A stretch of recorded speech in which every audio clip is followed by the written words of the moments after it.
네, 오늘은 요한일서 4장 7절부터 하겠습니다.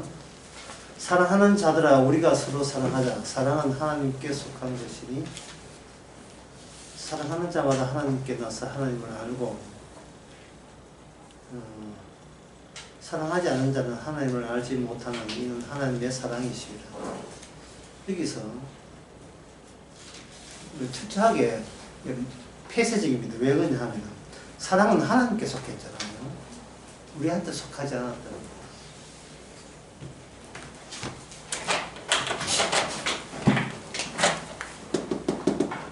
사랑은 하나님께 속했다니까. 사랑은 하나님이니까. 이게 무슨 말이냐 하면 사랑은 내 것이 아니다. 사랑은 내 것이 아니다.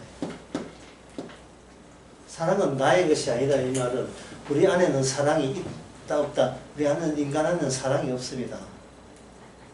왜냐하면 사랑은 하나님께 속했으니까. 굉장히 간단해요. 사랑은 굉장히 간단한 겁니다. 우리 인간에게는 없습니다. 인간에게는 사랑이 없다. 인간에게는 사랑이 없다. 인간은 사랑이 없기 때문에 이 두 가지가 승리가 안 됩니다.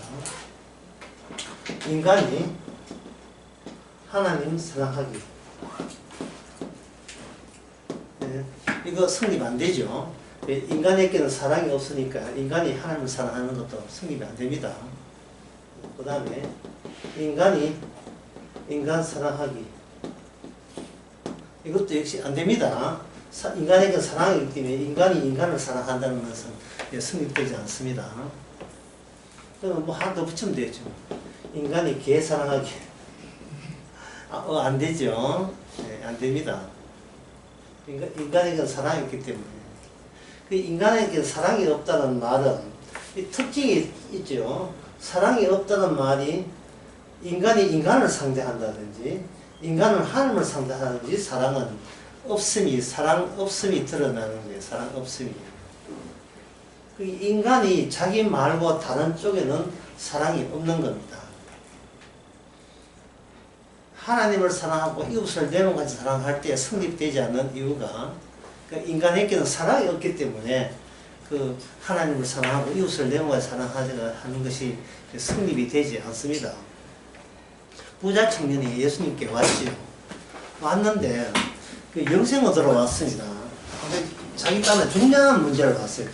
자기 인생에서 제일 중요한 문제는 영생을 얻지 못하면 자기 인생 살아도 헛사는 게 되니까 제일 중요한 걸 얻고자 했죠. 예수님이 한 돈 2천만 꾸주세요. 뭐 이런 것 때문에 온 게 아니잖아요. 영생을 달라고 예수님께 왔습니다. 왔는데 결국 영생을 얻지 못하고 부자 청년이 근심해서 되돌아갔어요. 되돌아갔습니다. 영생 구입하는데 실패한 거예요. 주님이 영생을 못 줬어가 아니라 그 인간이 내가 달라는 영생이 뭔지를 모르고 주님한테 온 거예요.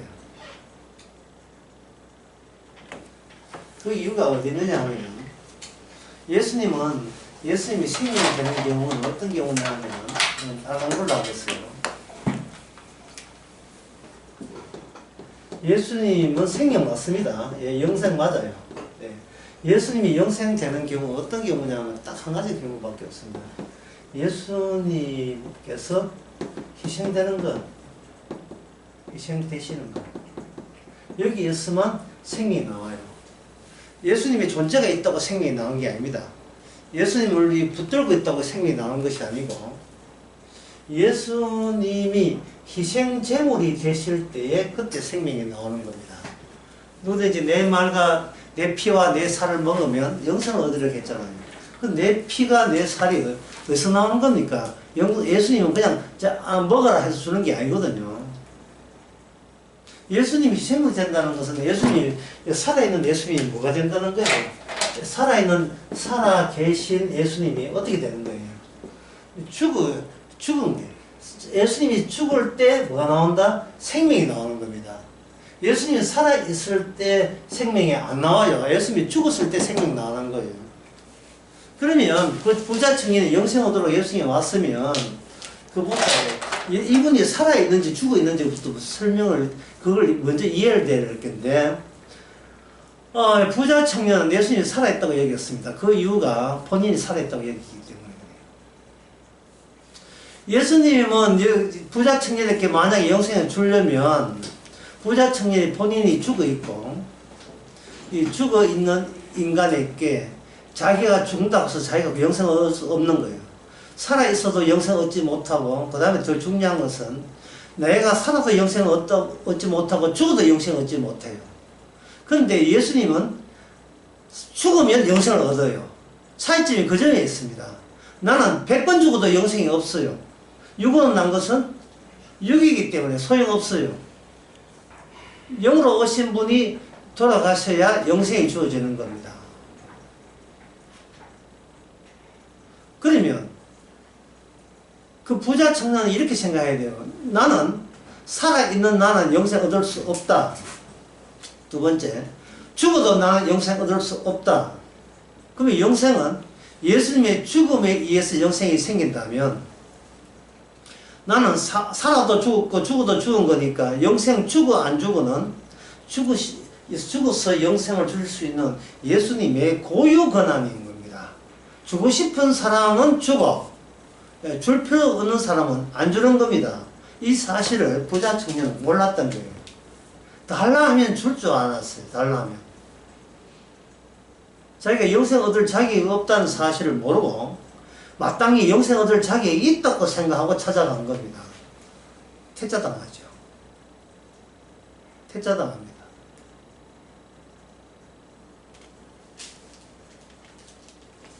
그래서 이 성경에서 좀 뒤에 오신 분이 다시 말한다면 성경에서 사랑은 애초부터 사랑은 하나님의 것이다. 사랑은 인간의 것이 아니다.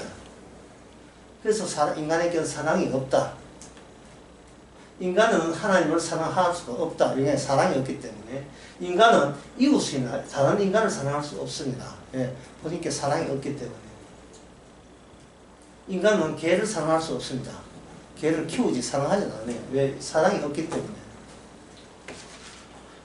사랑이 없는 상태에서 인간이 할 수 있는 것은 무엇인가? 사랑이 없으면 인간은 사랑할 만한 것을 찾지요. 그것을 찾는다. 찾아놨습니다. 예. 이게 뭐냐면 인간의 평생 과업이에요. 인간이 태어나면서 죽을 때까지 평생 과업이 자기가 사랑하고 싶은 사람 그것을 찾는 거예요. 아이들은 뭐를 사랑해요? 장난감을 사랑해요. 장난감이 사랑하고 싶을 때. 아이가 나중에 커서 어른 되어가면서 점차 자기가 사랑할 것을 찾아요. 그래서 타인들 남을 대할 때 그 사람을 사랑하지 않습니다. 내가 사랑할 만한 것이 그 사람께 있는지 탐색해서 그것만 뽑아내죠. 그것만 뽑아내요. 젊은 여자가 그 남자하고 사귀면서 백화점 지나가면서 저 백, 그 신상 나왔는데 저 백 갖고 싶어.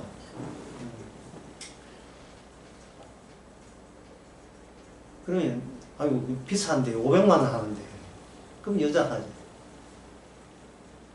여자 남자 보고 자기 나 사랑해 안 해?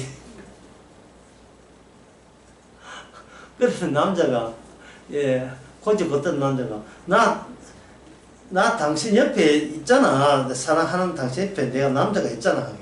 아니야. 내 옆에 걔 가방에 있어. 백이 신상 백이 있어야 되지. 백을 매개를 해서 난 당신을 사랑할 수 있게 해달라. 당신이 백을 사준다면 난 백을 매개해서 당신을 사랑할 수 있도록 해달라. 그러면 뭡니까? 내게는 당신을 사랑할 수 없는데 당신이 내가 사랑하는 가방을 사랑한다면 그때부터 내가 당신을 사랑할지 말지 고려해볼 여유가 되어 있다는 거예요. 솔로 지내. 솔로 지내. 이거는 모든 그 가족도 마찬가지입니다.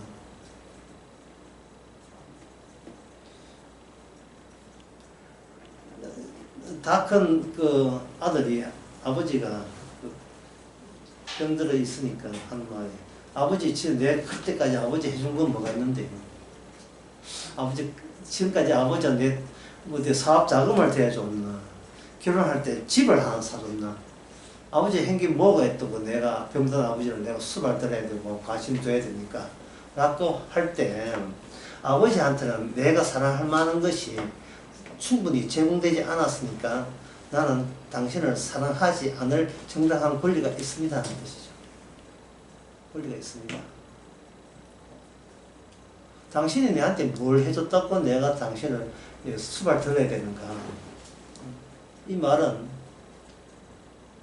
당신은 사랑하지 않는데 내가 사랑할 만한 것은 아버지 당신이 내한테 해준다면 난 당신을 내가 원하는 것을 매개로 했어. 중간 매체로 해서 당신을 사랑할 용의가 되어 있다. 이런 뜻이죠. 그것을 가지고 이야기해서 그걸 우상이라고 합니다.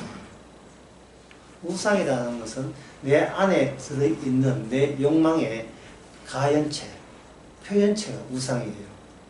내 안에 들어있는 거.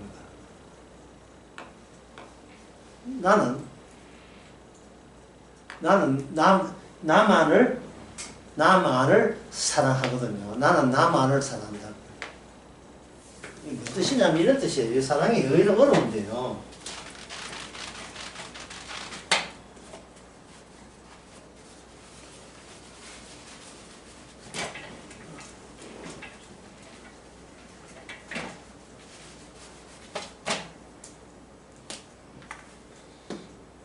나는 내가 사랑할 만한 것을 가질 때만 비로소 나는 사랑을 안다 이거거든요. 내가 사랑할 만한 것을 가질 때 나는 사랑을 안다는 말은, 그건 한마디로서 나는 나를 희생할 뜻이 없다는 거예요. 뜻이 없다. 예수님이 자기 희생하면서 사랑이라고 표현한 것은 이게 기존의 인간들이 어떤 식으로 사랑을 이해하고 있는지를 어디 알고 계시면서 예수님께서 인간과의 반대 행위를 하신 거예요. 반대 행위. 내 살과 내 피에서 영생이 있다는 말은, 그게 사랑으로 제공된다는 말은 인간이 얻을 수 없는 방식으로 주께서는 사랑을 만들었다. 인간이 얻을 수 없는 방식으로, 인간이 만들 수 없는 방식으로 사랑을 만들었고, 그 사랑이 예수님은 자기 희생으로 사랑을 함으로써 인간은 일체 사랑받을 자격이 없다는 것을 분명히 해준 그것이 바로 사랑입니다. 사랑은 잔인해요. 어느 정도 잔인하냐 하면, 사랑이 있는데 아무도 가질 자격이 없다는 점에서 약을 올리는 거예요. 저 사랑 받고 싶어요 해서 사랑 주는 게 아니에요. 사랑이 없는 게 아니고 있는데 그 사랑을 가질 수 있는 권한이 있는 자는 이 세상에 아무도 없습니다. 아무도 희생할 생각이 없대. 자기 희생을 할 생각이 없어요. 왜 인간이 자기 희생을 안 되느냐 하면, 내 사랑이어야 하는데 내가 희생되면 나 자체가 날아가기 때문에 내 자체가 없는 데서 사랑함이 있다는 것이 인간으로서는 참을 수 없는 나에 대한 모독으로 보는 거예요. 사랑은 여기 있나니 그건 내 거 안 됩니까? 너 거 아니야. 그러면 그 사랑은 사랑이 아닙니다 라고 인간은 화를 내는 거죠. 사랑은 여기 있으니 하나님이 하나님을 사랑한 거예요. 하나님은 자기 사랑뿐이에요. 우리 인간 사랑은 없으니까. 사랑은 하나님께 속했다 되어 있잖아요. 아까 우리가 봤는데 사랑은 하나님께 속한 거예요. 사람에게는 사랑이 없습니다. 살 자격도 없는 거죠. 사랑이 없으니까 살 자격도 없는 거죠.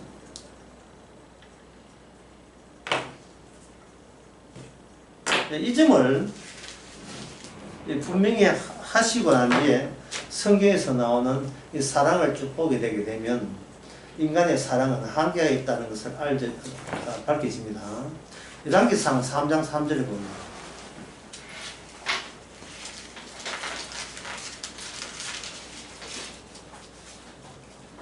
솔로몬이 여호와를 사랑하고 그 부친 다윗의 법도를 행하되 오직 산당에서 제사하며 분명하더라. 이게 오히려라는 말이 나오죠. 다윗은 여호와를 사랑했어요. 맞습니다. 사랑했고 그 부친 다윗의 법도를 행했습니다. 맞습니다. 오히려 산당에서 제사하고 분양하더라. 이 뒤에 그러나 영어는 그러나 여호와를 사랑하고 다윗의 법도를 행하는데 산당에서 제사하며 분양했더라. 요 뒷부분을 봐가지고 솔몬의 사랑은 온전한 사랑이 아니다는 것을 여기서 암시하고 있습니다.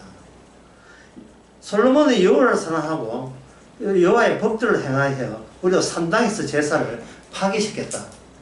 파괴했다. 없애버렸다. 이래 놓으면 솔로몬은 여호와를 사랑하러가 되는 겁니다. 왜 그러냐 하면은 오늘 강의 상당히 어려워요. 왜 그러냐 하면은 이 문제는 어렵보다도 그냥 간단한 문제인데요. 솔로몬의 사랑이 한계가 솔로몬의 사랑에 문제가 있는 이유가 예수님의 사랑은 이 세상 모든 것을 죄로 규정해버린 거예요. 규정해버리는 사실과 더불어서 나타나는 게 사랑이다. 이 세상의 모든 것을 어둡고 죄며 어떤 것도 사랑하지 않고 있다는 것을 밝히는 방식으로 사랑이 오니까 사랑은 대단히 뭐냐면 잔인함으로 오는 거예요. 잔인함으로. 단호함, 잔인함, 냉혹함 보는 거예요. 그럼 뭐 로마서 3장에 그 나오는 거니까 제가 훌쩍 한번 읽어보죠. 지금 제가 계속 이야기하는 것은 인간에게 사랑이 없다. 사랑은 하나님께 속하다는 그것을 계속 이렇게 말씀드리는 겁니다. 성경을 통해서. 로마서 3장에 보면 이렇습니다. 10절에 보면 의인은 없나니 하나도 없다 하며 11절 깨닫는 자도 없고 하나님을 찾는 자도 없고 다 치우쳐 한 가지로 무익하고 선을 행한 자도 없고 저희 목구멍은 열린 무덤이요 혀로는 속임을 베풀고 입술에는 독사의 독이 가득하고 그 입에는 저주와 악독이 가득하고 그 발이 피하는데 빠른지라 파멸과 고생이 그 길에 있어 평강의 길을 알지 못하였고 저희 눈앞에 하나님을 두려움이 없다 라고 되어 있어요. 이걸 어떻게 하나님을 이런 자를 사랑할 수 있을까요? 모든 인간이 하나님을 두려워하고 하나님을 찾는 자도 없어요. 깨닫는 자도 없고 모든 인간이 의인은 없나니 하나도 없어요. 모든 인간이. 이것을 이렇게 우리에게 너 말이야 너 하나님 찾고 깨닫는 자 없고 하나님도 찾지 않고 너는 열린 무덤이고 너희는 독사의 독이 있어 라고 지적해 주는 것을 그걸 사랑으로 느낄 사람이 있어요. 그걸 사랑으로 느껴야 돼요. 이걸 야 사랑이 바로 여기 있네.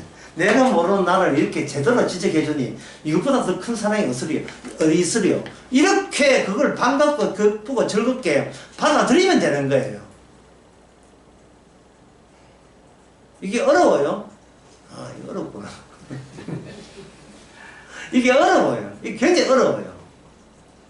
나는 하나님을 찾고 하나님을 싫어하고 어떤 하나님께 도움을 받을 수 있는 그런 입장이 아니다는 이 말은 이 무슨 뜻이냐 하면 내 인생이 망가져서 전과 철거이 된다 할지라도 나는 거기서 예하고 그냥 팔분 안 된 것을 고맙게 여기는데 그 정도야 돼야 돼요. 왜 내 인생이 이렇게 망가집니까? 이럴 수 있습니까? 할 수 있는 어떤 할 말도 우리는 다 사전에 우리 안에 없어져야 되죠.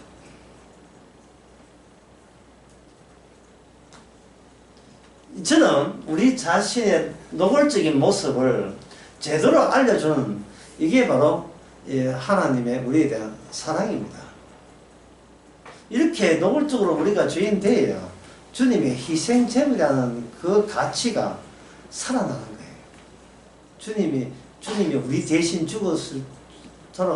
우리 대신 왔다는 것이 마지막은 결국 처참한 죽음으로 십자가 달려 죽는 죽음으로만 그게 대신 죽음의 모든 죄 사함이 가능하다는 말은 그만큼 우리가 철저하게 망가졌다는 뜻입니다.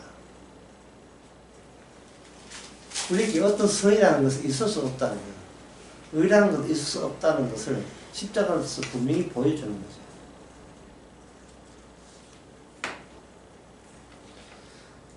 그래서 이미 사랑은 주님께 있으니, 사랑은 하나님께 있으니 라는 그것이 이미 우리 가운데서 저는 분명하게 실시되고 있습니다. 그 실시되고 있는 방금 그 제가 한 그 희생을 오늘 본문 요한일서 4장에서는 이렇게 되어 있습니다. 4장 10절에 사랑은 여기 있으니 우리가 하나님을 사랑한 것이 아니요 오직 하나님을 우리를 사랑하사 우리 죄를 위하여 그 다음에 뭐 나옵니까? 화목제, 희생제물이에요. 희생제물로 되라고 우리를 사랑하기 때문에 희생제물이 된다는 말은 희생제물 안에는 우리의 형편과 처지가 우리의 위치나 우리의 상태가 희생제물 안으로 다 표현이 가능하다는 뜻입니다. 예수님의 십자가 희생제물 안에는 우리에게서 어떤 선이나 의가 찾아볼 수 없었다는 것을 확답 짓는 그런 내용이 희생제물 안에 들어있는 거예요. 그래서 우리 보고 우리가 어떤 처지에 있든지 어떻게 망가지든지 그는 우리의 처신에 합당한 조치다 하는 것을 이런 이야기할 때 이것보다 더 큰 사랑이 없군요. 뭐 이렇게 이해하면 돼요. 우리가 그렇게 하나님께 불평했는데 이 불평한 우리가 입장이 있지 않구나. 이렇게 알면 벌써 사랑이 느껴지지 않습니까? 그래서 화목제물이 십자가죠. 화목제물이 오게 되면 사랑이 이제 우리 속에 온 거고요. 화목제물이 나오지 않으면 그거는 백날 하나님 사랑하고 찬양해봐도 그건 소용없는 일입니다. 화목제물로 우리에게 찾아오는 거예요.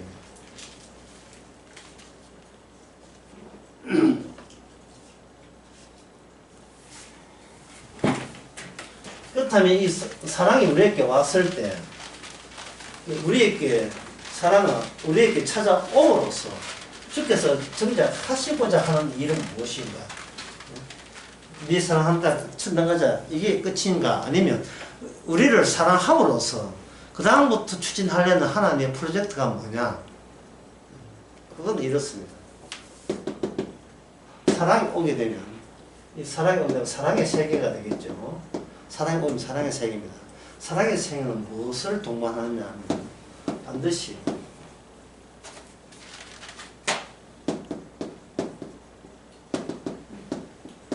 미움의 세계를 동시에 이걸 형성시키기 시작합니다.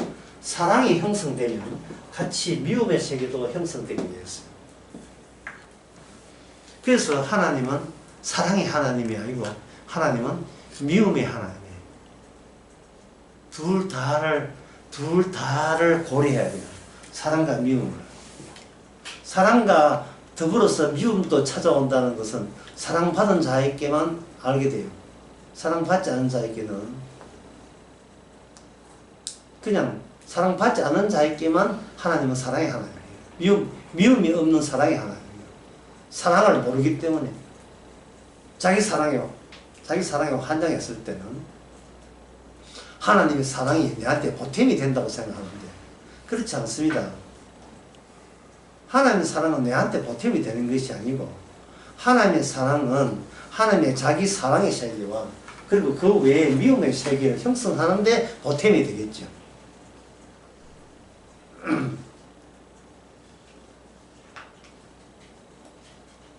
로마서 11장 22절은 로마서 11장 22절 사랑이 왔을 때 좀 긍휼이 왔을 때 하나님이 어떻게 동반하는지를 누가 한번 읽어보세요. 로마서 11장 22절 그러므로 하나님의 인자와 어미를 보라. 넘어지는 자들에게는 어미가 있으니 너희가 만일 하나님의 인자에 거하면 그 인자가 너희에게 있으리라. 그렇지 않으면 너도 찍히는 바 되리라. 뭐 사랑이 온다 해놓고 뭐 갑자기 찍히는 바가 되라. 예. 뭐 사랑하시겠다는 겁니까? 뭐 달래겠다는 뜻이에요. 협박하는 것도 아니고. 예?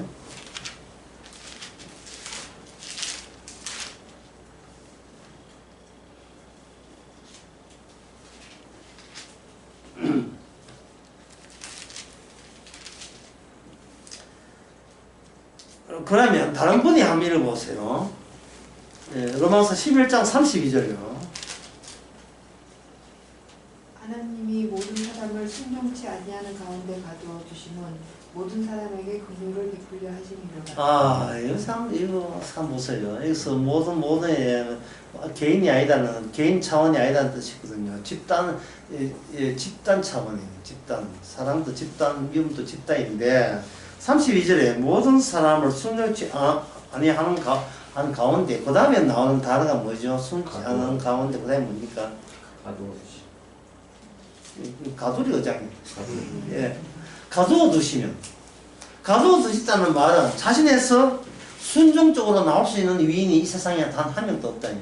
아무도 하나님을 순종하지 않았다. 그리고 순종하지 못한다. 이 주께서 주신 말씀은 순종하라고 해놓고는 이 말은 뭐 뜻입니까? 순종하라는 말은 우리가 순종하지 못하는 자를 확인하게 해주신 말씀들이에요. 일체 순종 못해요. 순종할 수 없습니다. 하나님이 이 말이에요. 하나님이 순종할 만한 사람에게 하나님이 은혜를 주는 게 아니고 순종 어림도 없는 자에게 하나님께서는 긍휼을 주시는 거예요. 순종할 가능성이 1도 없는 자에게 하나님께서는 긍휼을 베푸신 겁니다. 순종할 사람이 있어야지. 없는데 뭐예요. 주님만 순종하고 나머지 순종한 사람이 아무도 없거든요. 그래서 하나님의 사랑의 세계라 하는 것은 이걸 달라고 할 수 있는 권한자가 아무도 없다는 거예요. 아까 제가 부자 청년 이야기한 것처럼 그냥 빈손으로 돌아가요. 내가 주지도 않는데 네가 왜 찾아왔느냐. 내가 줄 상도 없는데 뭐 뗐으면 내 줄 것 같아? 네가 달라고 해서 얻을 수 있는 게 영생이 아니고 내가 달라고 해서 천국 갈 수 있는 게 천국이 아니에요. 하나님께서 일체 인간을 그것을 받지 않습니다. 이 지혜에 대해서 11장에서는 이게 얼마나 깊은지 이렇게 합니다. 깊도다 하나님의 지혜와 지식에 부유하며 그 다음에 그의 판단은 청량치 못할 것이며 그의 길은 찾지 못할 것이다. 그의 길은 찾지 못할 것이다.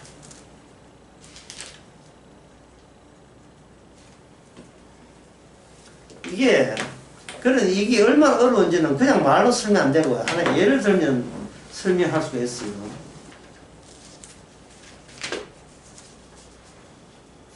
요나 1장 12절 요나 선지자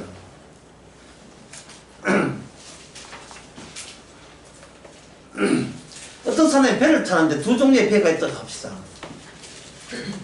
자, 그 백한사에 묻습니다. 선장한테 이 두 개의 배가 다 안전합니까? 선장하는 말이 한쪽은 안전합니다만 다른 쪽은 침몰합니다. 이 이야기했다 칩시다. 다른 쪽은 침몰합니다. 이게 얼마나 어려운 말인지 한번 들어보세요. 그러면 나는 어느 배에 타야 됩니까? 하면 침몰하는 배에 타셔야 됩니다. 이게 얼마나 어려운 말이에요. 침몰하는 배. 그러면 그 사람이 침몰하지 않는 배와 침몰한 배의 차이점이 뭡니까? 이렇게 물을 거 아니에요. 차이점은 침몰한 배에는 선지자가 탔기 때문에. 선지자가. 이게 요한일서가 요나서 1장 12절의 말씀입니다. 그가 대답하여 나를 들어 바다에 던지라. 그리하면 바다가 너희를 위해 잔잔하리라. 지금 배가 침몰하는 이유는 뭐냐면 그 안에 말씀꾸러기 선지자가 들어있기 때문에 그렇다. 말씀꾸러기 선지자. 이 말을 달리 이야기하면 이 세상이 무너지는 이유는 말씀꾸러기 선지자가 있어줘야 비로소 세상은 왜 침몰해야 하는 세상이냐, 왜 저주받는 세상이냐가 비로소 보여지는 계기가 된다는 겁니다. 선지자가 탄 배가 침몰한다는 말은 선지자가 없어도 마지막 결국 침몰한다는 거예요. 선지자가 탄 배도 침몰하고 선지자 안 탄 배도 침몰하는데 다만 선지자 탄 배를 배를 타야 될 이유는 침몰하면서도 이유를 알고 침몰하기 때문에 그게 나왔다는 거예요. 이유를 알고. 근데 요나 당시에는 요나가 탔기 때문에 이 배는 아슬아슬하잖아요. 만약에 요나가 탄 배 이전에 배 침몰했으니까 잘 갔지요. 뭐 예. 예, 그 비교해 보세요. 요나가 안 탄 배는 잘 정상대로 항해를 잘 했는데 요나가 탔다는 그 이유 때문에 그 배는 지중해에서 침몰의 위기를 맞이합니다. 근데 그 침몰의 위기가 그게 바로 기회이지, 기회. 이 세상 형편은 선지자를 통해서만 밝혀지잖아요.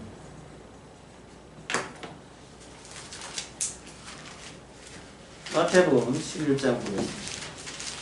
내 성경 너무 많이 찾는가 모르겠다만 뭐 찾아야죠. 11장에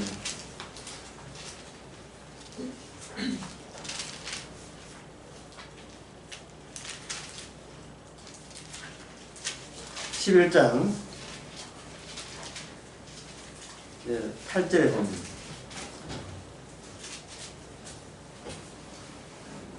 파 7절에 보면 저희가 떠나면 예수께서 우리에게 요한에 대해서 말씀하시되 너희가 무엇을 버리고 광야에 나갔더냐? 바람에 흔들리는 갈대냐? 바람에 흔들리는 갈대 보러 광야에 나갈 수 있지. 광야라 하는 것은 인간의 선이니까 광야는 이런 곳이라 하는 것을 이미 알고 있잖아요. 광야는 바람에 흔들리는 갈대가 있다 이 말.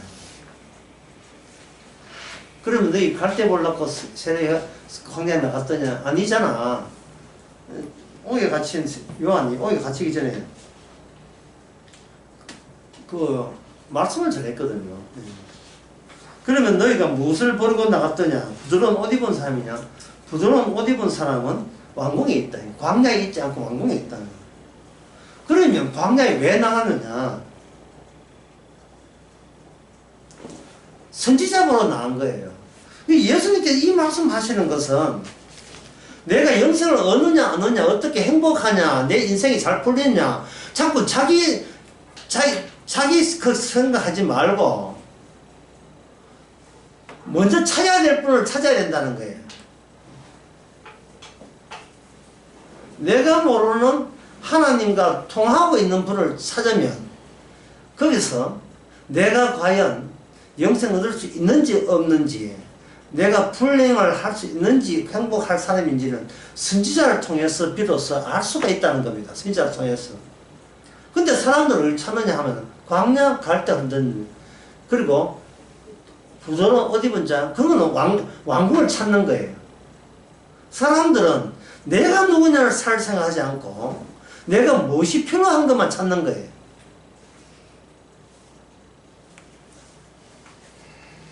양 성경 많이 찾는 거 오늘 부지런히 한번 오늘 찾아보세요. 요한복음 5장. 지금 계속 말씀드린 것은 인간 속에 사랑이 없는데 인간 사랑이 없는데 사랑이 없다는 사실을 어떻게 알아요? 사랑이 와야 사랑이 없다는 걸 안다 이 말입니다. 안 그러면 자기가 사랑이 있는 줄 알고 있어요. 하나님 사랑하고 이웃 사랑하는 줄 알아요. 그게 다 안 틀린 거예요. 요한복음 5장이고 5장에 9장에 보면 9장에 그 보게 되면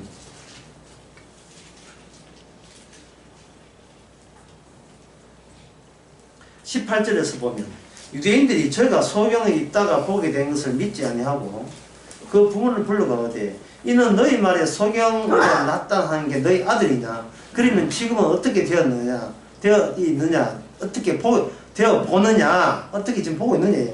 그 부모가 대답하되 그가 우리 아들인 것과 소경으로 난 것은 내가 알고 있습니다.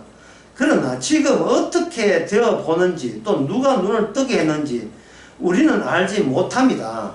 저에게 물어보라는 거예요.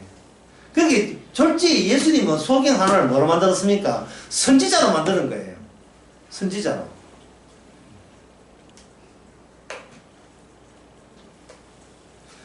선지자 아닌 자가 선지자의 변화에 대해서 선지자 아닌 자가 평가하거나 비판할 권한이 없다는 겁니다. 사람이 사람을 선지자를 만들 수 있습니까? 못 만들잖아요. 못 만들죠. 선지자는 권세가 어디서 와야 돼요? 하늘에서 내려가잖아요. 하늘에서 내려온 자가를 두고 인간은 다른 사람은 그 사람을 평가할 권한도 자격도 없다 이 말입니다. 그러면 다른 사람들은 뭐냐? 선지자 앞에서 무지몽매한 사람으로 규정되는 거예요. 무지몽매한 사람으로 규정이 되는 거예요.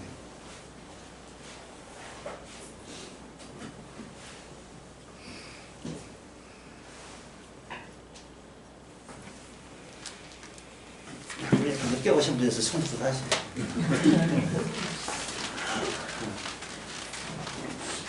처음부터 다시. 하도 이게 내용이 어려워서 다시 해도 괜찮을 거예요. 사랑은 하나님께 속했죠. 그럼 인간에게 사랑이 있습니까? 없습니까? 인간은 사랑이 없습니다. 그런데 지금까지 쭉 이렇게 첫째 강의 들어보니까 내한테 사랑이 없다는 것이 뭐로 느껴져야 돼요? 사랑은 없어요. 사랑은. 내가 하나님을 사랑한 적 없고 내가 이웃을 사랑한 적 없고 내 속에는 아예 사랑이라는 게 없다는 사실을 주님의 사랑이 올 때 비로소 우리는 그걸 알 수 있는 겁니다. 그게 뭐냐? 모든 인간을 순종치 않은 가운데 가두거든. 그러한 세밀한 것, 하나님의 세밀한 작업이 전부 다 사랑을 동반해서 일어나는 일이에요. 에베소서 1장 5절에 보면 사도 바울의 편지는 시원시원해요.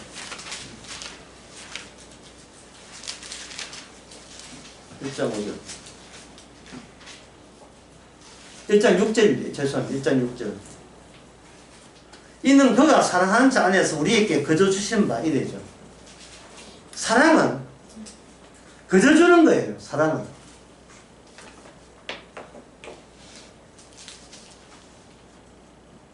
사랑은 이렇게 헌금했다고 주고 뭐 기도했다고 주고 이런 거 없어요. 그냥 줘버려요. 사랑은. 헌금해서 사랑을 받아버리면 이것은 어디에 어긋나느냐 하면 바로 로마서 11장에 어긋납니다. 누구는 어떻게 자기가 바침으로써 대가 얻는 식으로 그렇게 획득할 것은 아무것도 없다는 겁니다. 누가 주께 먼저 들어서 갚으심을 받겠느냐. 요거는 누가 주께 먼저 들어서 참 요거는 액자하면 합니다. 이거. 예? 집에 현관에 딱 이렇게 하면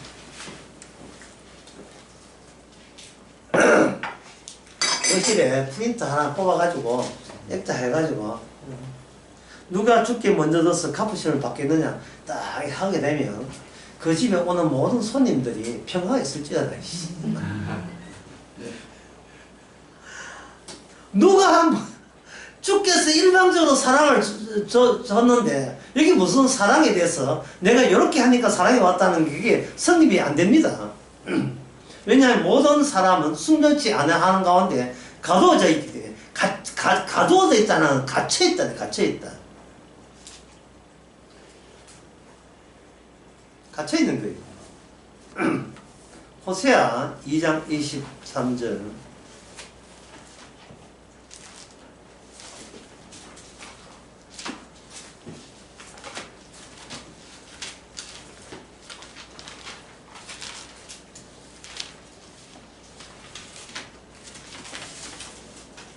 자, 2장 3절.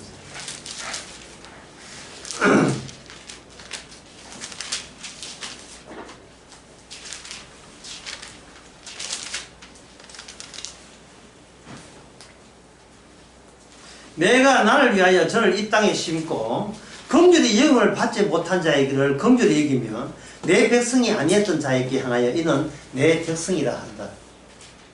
일방적으로 주님의 자율성이죠. 그러면 하나님의 백성이 된 사람의 고백이 어떤 고백입니까? 나는 하나님의 백성 될 어떤 자격도 없고 하나님께 긍휼을 받을 그러한 어떤 입장도 못 됩니다 하는 것을 긍휼을 받고 난 뒤에 백성이 되고 난 뒤에는 아유 입이 째져가면서 좋아서 어쩔 줄 모르면서 고백하게 되겠죠. 그리고 남들한테 묻죠.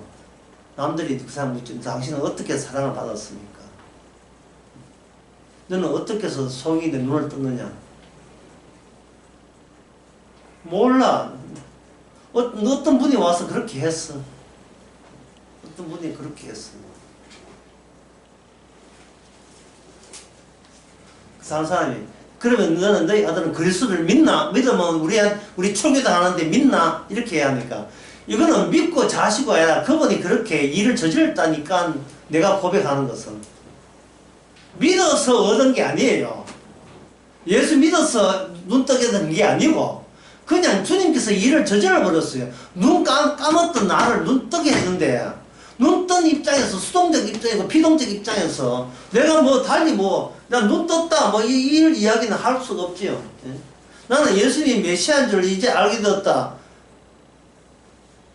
이렇게 고백하고 나는 주님의 사랑을 받았고 주님의 백성이 되었다. 이렇게 고백하는 데서 다른 사람이 너 금방 죽으나 네가 뭘 바쳐서 뭘 여부를 바쳐서 그걸 따내서 어디 따내기는 너 여기 어디 거래처입니까? 작업 따내는 거예요 지금. 예? 뇌물 줘서 따내는 겁니까? 이런 쪽으로 계속 이야기한다는 것은 이 무슨 또 의미하느냐 하면은 나의 인생에 가정 문제, 자식 문제, 남편 문제, 직장 문제, 결혼 문제, 이 모든 건강 문제, 이 문제가 이런 앞에서 사람 앞에서는 이게 문제거리가 안 된다는 거예요. 이게 그게 무슨 문제거리가 돼요? 내가 어떤 고민한다는 것은 이게 함정이야 돼. 예. 내가 무엇에 대해서 고민한다는 것은 아직도 나에게 무엇이 있다. 미련이 남아있다는 뜻이잖아요. 남아있다. 나에게 아직도 미련이 남아있다는 이것을 이해되어 버리면 이 사람의 모든 입에서 나오는 고백은 나는 백성 아닌데 백성 되었다. 이런 이야기가 잘 안 나와요. 예. 난 사랑받을 자가 사랑받 이런 얘기가 잘 안 나온다고. 예. 정신머리 관심사가 자기한테 미련을 갖고 있고 자기의 가치에 대해서 아직도 애착을 느끼고 있기 때문에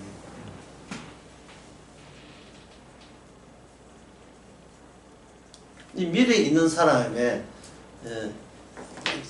에 대해서 제가 여러분들이 기다렸던 노래 가사 하나 설명해 드리겠습니다.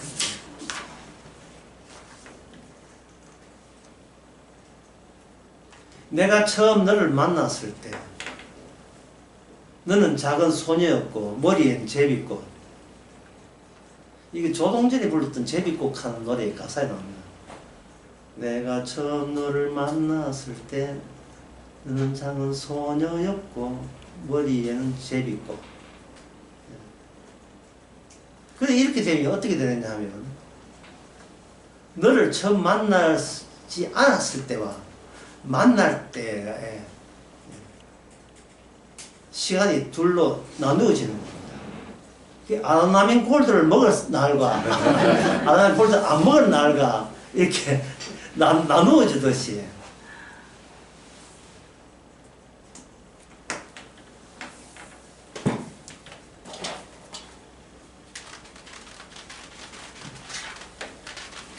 이러면 내 시간이 둘로 쪼개지죠. 내 시간이 둘로 쪼개집니다. 하나의 이스라엘을 둘로 쪼개서 반으로 쪼개서 그 쪼개진 두 남쪽 북쪽 이스라엘을 서로 마주보게 해버리면 둘 다 똑같은데 쪼개진 이유는 서로에게 발견되지 않아요. 그 틈에서 발견되죠. 누가 우리를 쪼갰느냐. 쪼개놓고 맞아보니까 둘 다 똑같은 인간들이 똑같이 무상숭배하는 인간들이 그런데 똑같은데 왜 그것이 쪼개느냐. 그는 그 틈에서 나온 세계가 이미 기존에 있는 세계보다 더 크기 때문에 그래요. 그래서 그 요약할 때 2분의 1 더하기 2분의 1은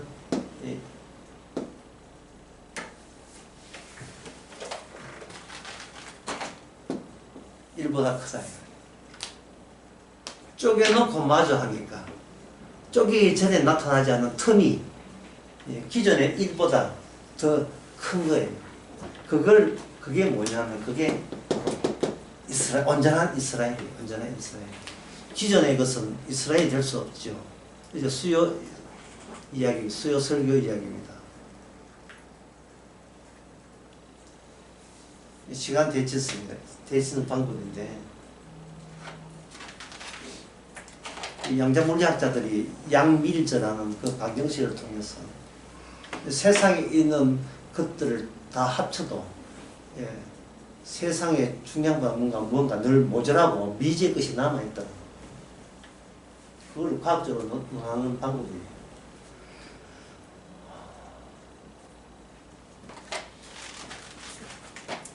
성도가 되어서 주님의 사랑을 받았을 때 내가 사랑받을 어떤 행위를 하지 않았다. 사랑받을 만한 어떤 행위를 하지 않았는데 그 모든 행위를 다 플러스해서 모아보면 그것보다 사랑은 더 크게 주어지는 거죠.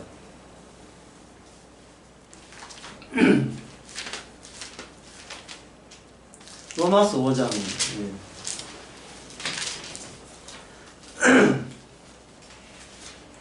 로이드 누스의 로마서 강의 보면서 내가 이 점을 처음 알게 되었어요. 로마서 5장에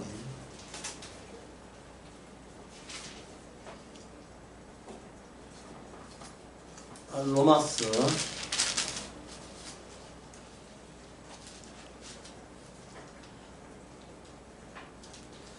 그 5장 15절도 그렇고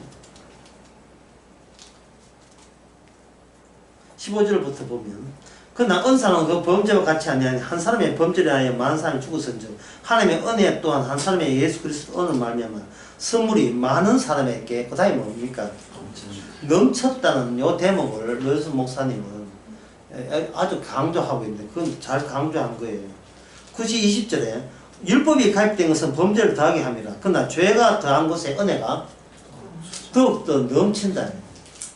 이걸 제가 그 설교할 때는 제가 예를 이 대목 설교할 때 예를 들은 게 뭐냐면 신혼할 때 공부한다고 밖에 공부한다고 있는데 그 바깥에 수도꼭지를 틀어놓는 걸 물 받는 걸 잊어버렸어요.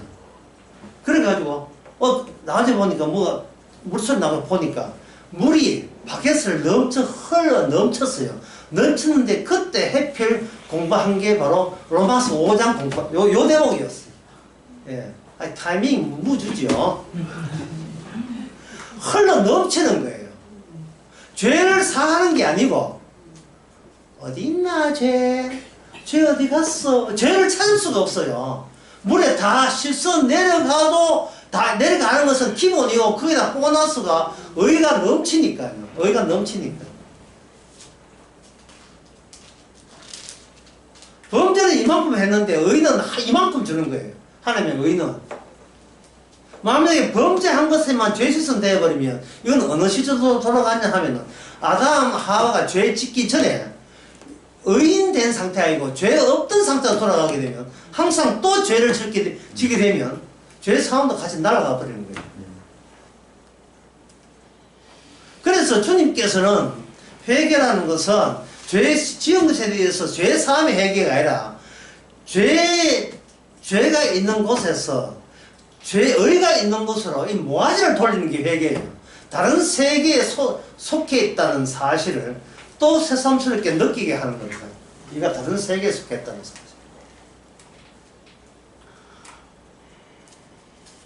그리고 로마서 6장에 보면 그리스도의 일을 뭐냐 하면 내가 의인 되었다가 아니라 내가 의의 다 들어야 돼요. 내가 의인 된 게 아니고 내가 의의 종이에요. 완전히 다르죠. 난 의인 돼서 구원받았다 이게 아니고 구원의 종이에요. 뭘 해도 구원이 될 수밖에 없는 상황인 것을 이걸 선전하는 사람이에요. 의를 하나님의 예수님의 그 나라 의를 선전하는 사람이에요. 이게 성도예요. 막 사세요. 막 살 자신감 없으면 그 사람은 아직도 자기한테 미련 있는 사람입니다. 자기 사랑에 머물러 있는 사람이에요. 자, 두 번째 시간에서는 이 머물러 있는 여기에 대해서 하나님의 미움 받는 쪽은 어떻게 대처하느냐 그걸 설명해 드리겠습니다. 싶으십시다.